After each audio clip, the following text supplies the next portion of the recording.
Non-profit organizations against gender-based violence are calling on the Pan-African Parliament sitting in Midrand, Gauteng, to convene a summit with the aim of tackling the scourge across Africa.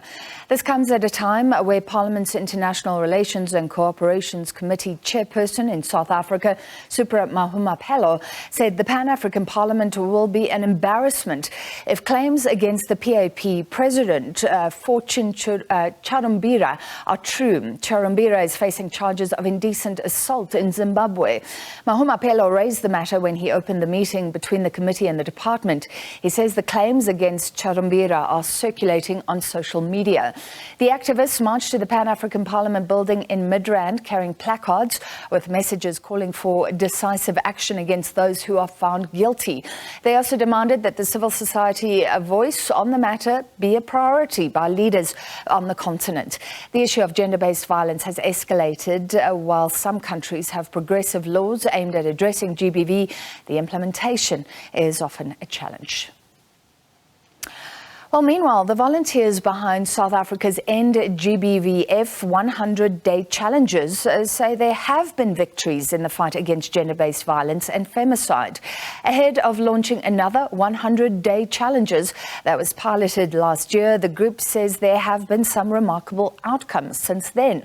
To discuss, we're joined by an activist at End GBVF Collective, Sixolile Ngcobo. Mr. Ngcobo, thank you for being with us. We always speak about losing the battle against GBV. You say that some good things are happening. Please tell us more. Good afternoon, Francis, and good afternoon to the viewers at home. Yes, there is some good news that I'm here to share, because this good news is not only the good news of one individual, but it's the good news of many people who have come together and joined the End Gender-Based Violence and Femicide movement in South Africa, where we have piloted since 2020 the 100-day challenges. And I heard you earlier on saying there has been good news to tell. Yes, since 2020, when the first pilot happened, we could see that when communities come together and identify a problem, and then later on move on to provide the solutions, we are really ending gender-based violence from a localized perspective with localized solutions. The whole idea about the End GBVF 100-day challenges is to ensure that each and everyone take participation, as the President has said, that ending gender-based violence and femicide in South Africa is everyone's business.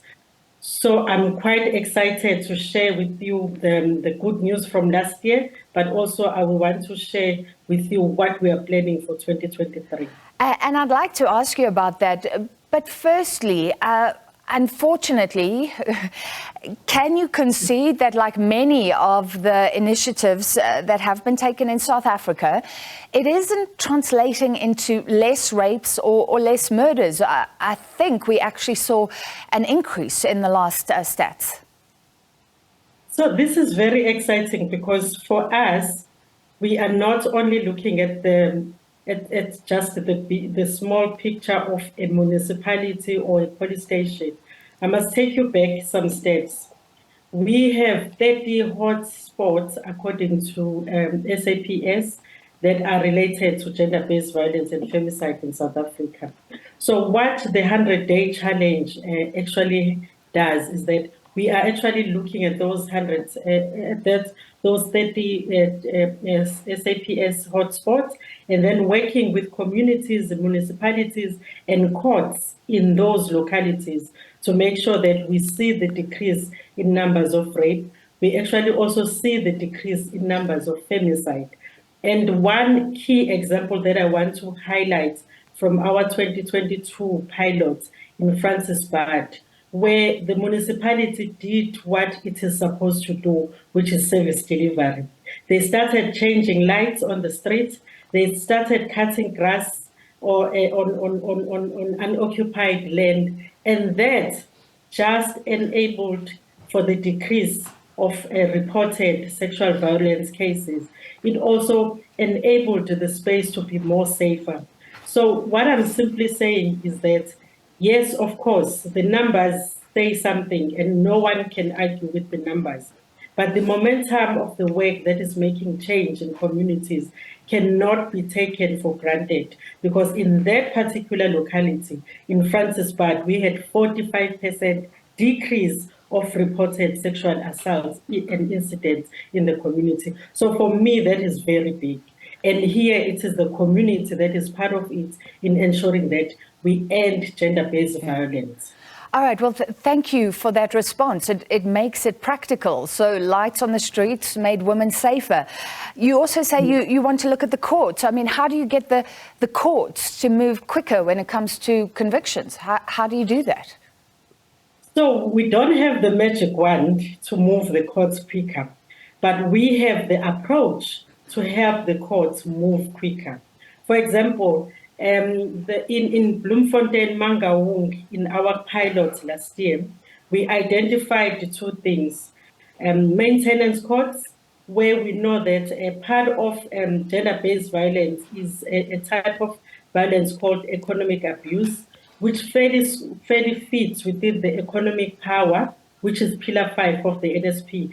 But if you then are able to actually get people who are supposed to pay maintenance for their children and their spouses, we are actually addressing an issue of economic abuse. So we worked with courts in the Free State to reduce the backlog of maintenance. So that was something that really addresses economic abuse. But we've also worked with other courts to look at the backlog of protection orders, because we know that with a protection order that is not served, it means the protection for the victim or the survivor is actually not there. So we've also worked against on that to ensure that the backlog of maintenance and also the backlog of court orders is actually fast-tracked and reduced. All right, and I love the fact that it's focused and it's focused on an outcome. Tell us very quickly, I'm sorry, Ms. Ngcobo, we're running out of time. When are the next 100-day challenges? How can people get involved? Which areas will be your main targets this time around? Okay, we have 45 communities that we are going to be working with, 27 municipalities, and the 33 courts. And we are working all over South Africa, but we are guided by the 30 GBV hotspots, also guided by the willingness of courts, particularly Limpopo province has a huge number. We have a huge number coming out of Northern Cape. We also have a huge number coming out of KZN. So we are actually getting the whole of South Africa to move.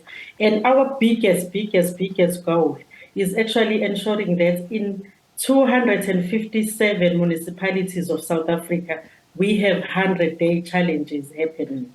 Because it becomes a 100-day challenge now, but it is forever sustained as a 365-day challenge, where on every day, we are actually taking efforts to end GBVF in South Africa. All right, thank you so much for your time. That was activist from the End GBVF Collective, Sixolile Ngcobo.